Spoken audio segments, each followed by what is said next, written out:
ዛሬ የምንነጋገረው በጣም አስፈላጊና የብዙዎቻችንን ህይወት የሚፈታተን ርዕስ ላይ ነው። ራስሽን ከሌሎች ጋር አታነጻጽሪ የሚል ነው እና ይህንን ርዕስ ስመርጥ ውስጥሽ የሆነች ትንሽዬ ድምፅ እንዳለች አውቃለሁኝ።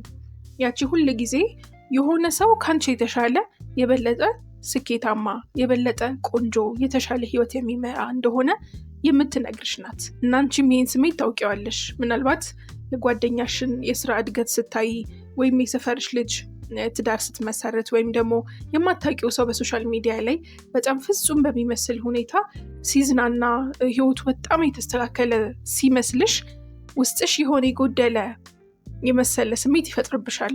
እናም ውድ እህቴ ከዚህ ወጥመድ መውጣት አለብሽ። ዛሬ ለምን ራስሽን ከሌሎች ጋራ ማነጻጸር ማቆም እንዳለብሽ በዝርዝር እነግርሻለሁ። እንዲሁም ይህንን ልማድ ለመተው የሚረዱሽን ተግባር በደረጃ እንመለከታለን ማለት ነው። ለምንድን ነው ራሳችንን ከሌሎች ጋር የምናነጻጽረው ብለን ስናይ ሁለት ዋና ምክንያቶች አሉ። የመጀመሪያው ተፈጥሮ፣ በቃ የሰው ልጅ ተፈጥሮ ነው። ሁለተኛው ደግሞ በዘመናችን ትልቁን ድርሻ የሚይዘው ሶሻል ሚዲያ ላይ ነው። ሶሻል ሚዲያ ላይ የምናየው ቅዠት ነው። አንደኛው የሶሻል ሚዲያ ውሸት፣ ሶሻል ሚዲያ እንደ አንድ ትልቅ መድረክ አድርገሽ አስቢው።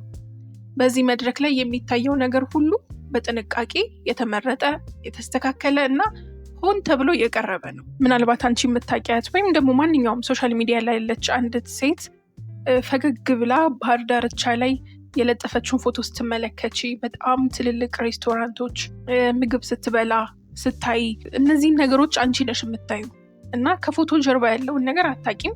ምናልባት ለዛች አንድ በቃ ለምታምር ፐርፌክት ወይ ፍጹም ለሆነች ፎቶ 20 ጊዜ ተነስታ ሊሆን ይችላል እና ያቺ ሴት በህይወቷ እውነት ደስተኛ ናት ወይ? ምንም የሚያበሳጫት ነገር የለም ወይ? የህይወቱ ጠውረድ የለባትም ወይ ብለሽ ስትጠይቂ በጣም ብዙ ነገሮች አሉ ከጀርባው። እና ሶሻል ሚዲያ ላይ የምታዩት ነገር ሁል ጊዜ የዛ ሰው ሃይላይት ሪል ይባላል፣ ወይንም ደግሞ ደመቅ ያሉ አሪፍ የህይወት ክፍሎች ብቻ የምናይበት ቦታ ነው።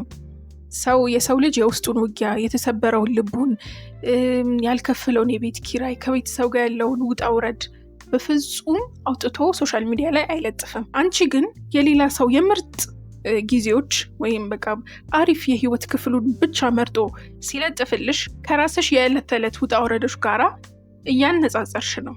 ይህ ደግሞ ፍትሃዊ ያልሆነ ንጽጽር ነው። ለራስሽ ፍትሃዊ ይሆንሽ አይደለም። ስለዚህ አንቺ የምትሄጂበትን የህይወት ውጣ ውረድ ትግልሽን ከሌላ ሰው ስኬት ጋራ ማወዳደር ማቆም አለብሽ። ሁለተኛው ባህልና ማህበረሰባዊ ጫናዎች ናቸው። በሀገራችን ባህልና ማህበረሰብ ውስጥም ደግሞ ለሴቶች የተቀመጡ አብዛኞቹ የጊዜ ሰሌዳዎች አሉ። እስከዚህ ጊዜ ድረስ ትዳር መመስረት አለባት፣ እስከዚህ ድረስ ልጅ መውለድ አለባት፣ እስከዚህ ድረስ የተረጋጋ ስራ ሊኖራት ይገባል የሚባሉ ያልተጻፉ ህጎች አሉ። አንቺ በ28 ዓመትሽ ገና ትምህርትሽን እየተማርሽ ወይ ስራሽን ቀስ እያልሽ እያሳደግሽ ከሆነ ጓደኞችሽ ግን በጣም በቃ ትልልቅ ሰርግ አድርገው ቤተሰብ መመስረት ከጀመሩ፣ ልጅ ከወለዱ በኋላ በአካባቢሽ ያሉት ሰዎች፣ ማህበረሰቡ ይሄ አንቺ ምን ጎደለሽ፣ አንቺ ለምን አታገቢም፣ አንቺ ለምን አትወልጂም፣ አንቺ ለምን እንደዚህ አታረጊም የሚሉ አስተያየቶች ሊደርሱሽ ይችላሉ። ይህ ደግሞ ራስሽን በጣም እንድታነጻጽር ያደርግሻል ከዛ ሰው ጋር። ማስታወስ ያለብሽ ነገር ግን የሌላ ሰው የህይወት ምዕራፍ ያንቺ የህይወት ምዕራፍ መሆን የለበትም። ሁሉም ነገር የራሱ ጊዜ አለው እና እንደዚህ እያደረግን ራሳችንን የምናነጻጽር ከሆነ ከሰው ስኬት ጋራ፣ ከሰው ደስታ ጋራ፣ ከሰው እኛ በኋላቸው ካላየ ነው ነገር ግን ትንሽ ከፊት ለፊት ብቻ በሚታዩ ማብለጭለጮች ራሳችንን የምናይ ከሆነ በጣም ብዙ ዋጋ የሚያስከፍሉን ነገሮች አሉ።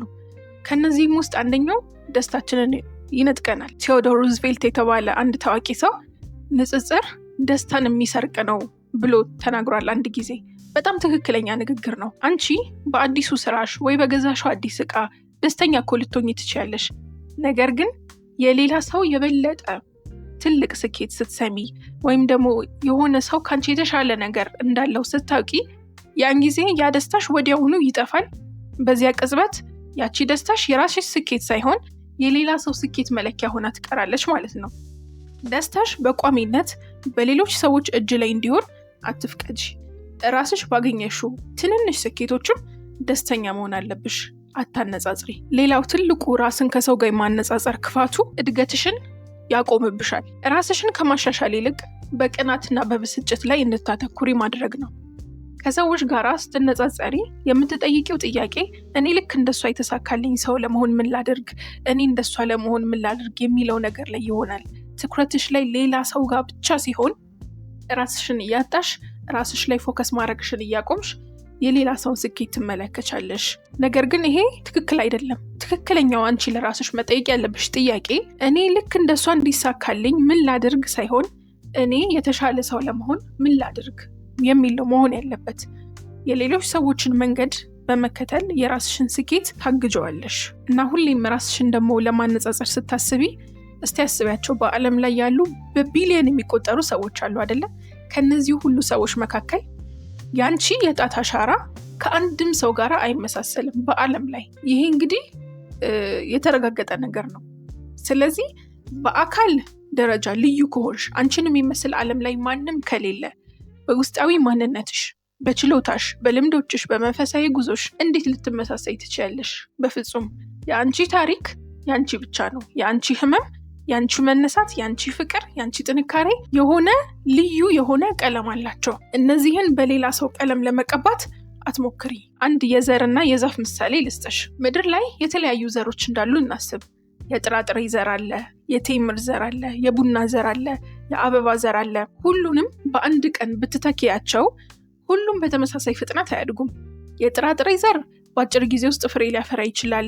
የቴምር ዘር ደግሞ ሙሉ ለሙሉ አድጎ ፍሬ እስኪሰጥ ብዙ 10 ዓመታትን ሊወስድ ይችላል። አሁን ራስሽን በቴምር ዘር ቦታ ውስጥ አስቀምጪ። በእድሜ ልክ የሚቆይ ስኬት ለመገንባት ትልቅ ስር እየሰደድሽ ሊሆን ይችላል። ነገር ግን በአጠገብሽ ያለችው የጥራጥሬ ዘር አስቀድማ ፍሬ ስላፈራች ብቻ ጉዞሽ ስህተት ነው ማለት አይደለም። ደግሞ ውጤትሽን በሂደትሽ እንጂ በሌላ ሰው ውጤት አትለኪው። ብዙ ጊዜ ስናነጻጽር እኛ ባለንና በሌላው ሰው አሁን ባለው ሁኔታ ነው። ነገር ግን የሌላን ሰው የጀርባ ታሪክ አናውቅም። ምናልባት ያቺ በአጭር ጊዜ ውስጥ የተሳካላት ሴት ከልጅነቷ ጀምሮ የቤተሰብ ድጋፍ እያገኘች የተሻለ የትምህርት እድል ወይም ደግሞ በጣም ትልቅ የሆነ የገንዘብ ድጋፍ ከሆነ ሰው አግኝታ ሊሆን ይችላል። አንቺ ደግሞ ሁሉም ነገር ከዜሮ ጀምረሽ ሊሆን ይችላል። ያ ማለት የሌላውን ሰው ጉዞ ማጣጣል ሳይሆን ያንቺና የእሷ የስኬት ግብአቶቹ የተለያዩ ናቸው። ስለዚህ ከእሷ ጋር እኩል ለመሆን መጣር የለብሽም። ከእርሷ የበለጠ ጠንካራ መሆንሽን ማወቅ አለብሽ። ምክንያቱም አንቺ ያለምንም ድጋፍ ያን ያህል ደረጃ ደርሰሽ ከሆነ ያ ማለት የውስጥሽ ጥንካሬ እጅግ በጣም ከፍተኛ ነው ማለት ነው። ደግሞ እኩል እስካልተነሳችሁ ድረስ እኩል አንድ ላይ ከዛሽ ልጅ ጋራ ልትደርሱ አትችሉም። መንገዱ ይለያያል፣ ነገሮች ይለያያሉ። ስለዚህ እነዚህን ነገሮች ራስሽ ላይ ያስተዋልሽ ከሆነ ምንድነው መፍትሄው ምትይ ከሆነ አንደኛ ከራስሽን ስታነጻጽሪ ጊዜውን አስተውዩ። ንጽጽር ልማድ ነው። ልማዱ ደግሞ የሚጀምረው በአንድ ሀሳብ ነው። አንድ ሰውን ስታይ ሆድሽ ውስጥ እኔ ለምን እንደዚህ ቻልኩም የሚል ስሜት ሲመጣ ወዲያውኑ አቁሚው፣ አስተውዩ። ያንን ሀሳብሽን ወዲያው አስቢው። ከዛ ወዲያው ራስሽን ጠይቂ፣ ይህ ሀሳቤ እኔን የት ሊያደርሰኝ ነው ብለሽ ጠይቂ። ከዛ መልሱ ሁል ጊዜ ወደ ጭንቀትና ወደ መበሳጨት ነው የሚያደርስሽ። ንጽጽርም እያደረግሽ በውስጥሽ ከሰው ጋር ራስሽን እያነጻጸርሽ እንደሆነ ልክ እንደጀመርሽ ስታቂ ትኩረትሽን ወደ ሌላ ነገር አዙሪ። ወደምትሰሪው ስራ፣ ወደምትወጂው ሌላ ነገር፣ ወደምታረጊው ነገር ወይም ደግሞ ወደ ጸሎት፣ ወደዛ አዙሪው፣ አስተውዩ። ልክ ራስሽን ከሰው ጋር እያነጻጸርሽ እያለ ስታውቂ ወዲያው አስተውዩ። ሌላው አመስጋኝ ሁኚ። ከሰው ጋር ራሳችንን የምናነጻጽረው ሁል ጊዜ የጎደለን ነገር ላይ ስናተኩር ነው።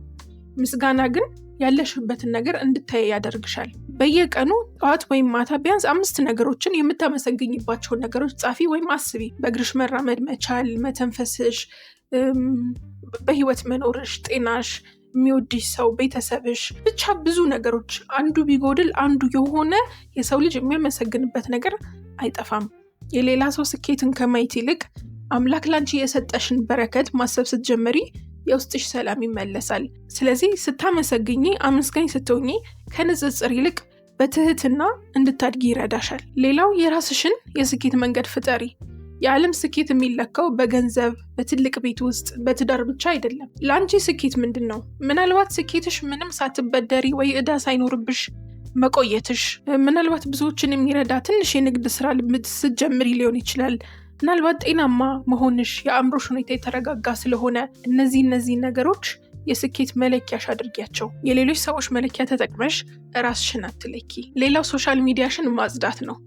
የንጽጽር ዋነኛ ምንጭ ሶሻል ሚዲያ ከሆነ ያንን አካባቢ ማጽዳት አለብን። ልክ ሶሻል ሚዲያሽን ስትመለከቺ የትኞቹ ሰዎች ናቸው ሁል ጊዜ አንቺ ደስተኛ እንዳትሆኝ የሚያደርጉሽ፣ ራስሽን እንድትጠራጠሪ፣ ራስሽን እንድትወቅሺ፣ የቅናት መንፈስ ውስጥሽ እንዲፈጠር የሚያደርጉት እነማን ናቸው? ስለዚህ እነዚያን ገጾች አትከታታይ፣ አንፎሎ አድርጊ።